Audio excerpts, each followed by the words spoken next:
Alright, so good morning, dear the respectable judges and adjudicators. Here I am. I am Samuel Benaya. I am from the Senior High School of Regina Caeli. And as the government side for this morning, I will discussing regarding to the motion today, which sounds like this. This House believes that scholarships should only be granted on the basis of financial necessity.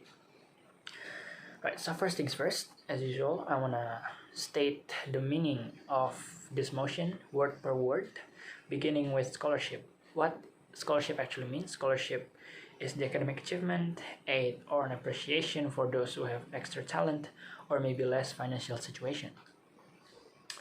And now, what is financial necessity actually means?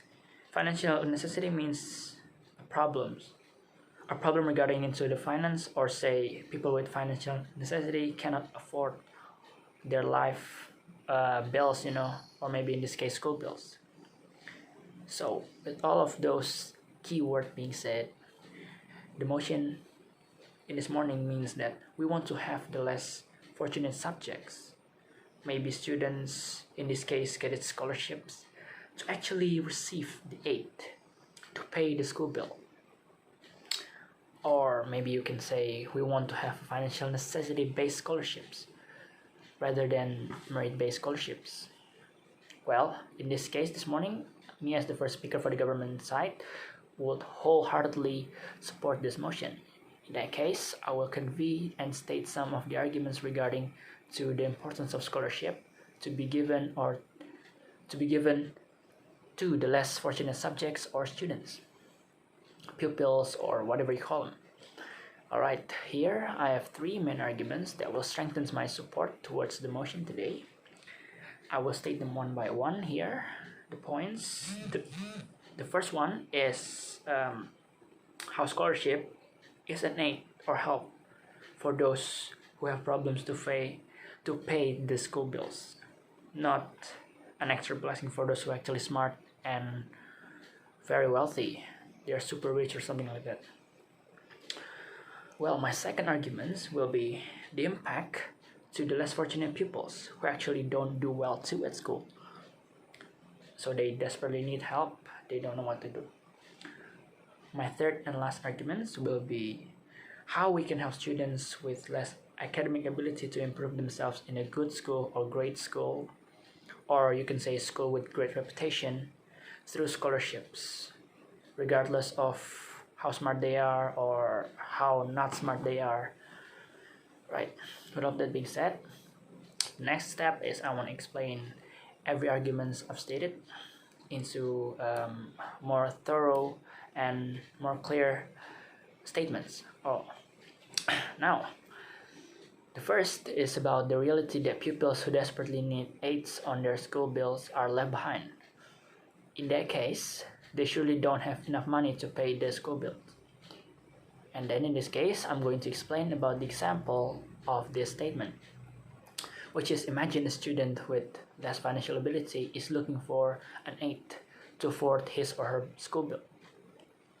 This can turn into an absolutely irony case if still no one cares about his or her conditions.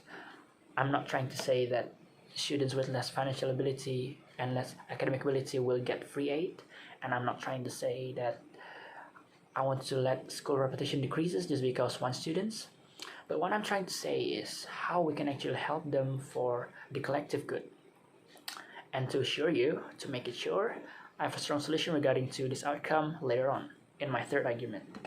Now, let's move on to my second argument, which is about the misleading scholarships that is used by the abuse of subjects, whether it's by students or parents, something like that. So here is the thing. Think of all the students with an overwhelming wealth. They're super rich. Think about that. And he or she misused the blessings that she or he was given, So basically, it is a waste of money and time. We cannot just let wealthy students with, say, bad attitude be around a good school just because of extra money. And that is the one who actually decreases school reputation. Alright, so moving on to the third one. As I've said, I will give you some solutions regarding to my first argument. So as I said, school should consider students with less financial ability, regardless from their academic ability or any merit they have. I know it sounds a bit risky and stupid to put, those average students in a school with the scholarships. Yes, I know, but think of all the life and future you will save. Their future is your country's future as well. They need to be aided with some help so that they could reach their maximum potential. Right now, let's take a glimpse to my solution. With that, say we now have those average students in our school. And right now, what we have to do is what we should do is to help them to develop themselves, both mentally and physically, and both maybe in their lessons in school.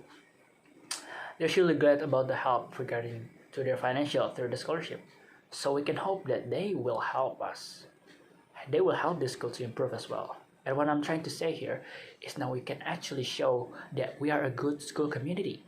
Not only thinking and considering average students, smart students, but considering about life and future to save from average students with less financial ability. Right now, I have things to actually say, things to justify between merit-based scholarships and the financial-based scholarships. So here, to justify, think about students with less financial ability, but actually are smart and have good grades. In this case, it is clear that financial-based scholarships are similar to merit-based scholarships. They're similar, but this is more like a financial aid for them. They're smart and they can, use their less fortunate situation to actually have a good school, to actually enroll to a good school. Right. To sum things up, with all of that being said, it means that financial-based scholarships are a better solution to solve poverty or stuff like that, and also to help students who have trouble with their school bill to reach their maximum potential. Again, as the government side, clearly I will support this motion. With all of the facts and arguments I've stated, I will proudly propose these arguments and motion. And again, to sum things up, it is better for us to use the financial-based scholarships in order to have the collective good and to avoid the misleading use of the scholarships. And after all being said, that is all I can say for now. Thank you for the judges to hear to this argument I've stated. With all of that being said, I want to say thank you and good morning.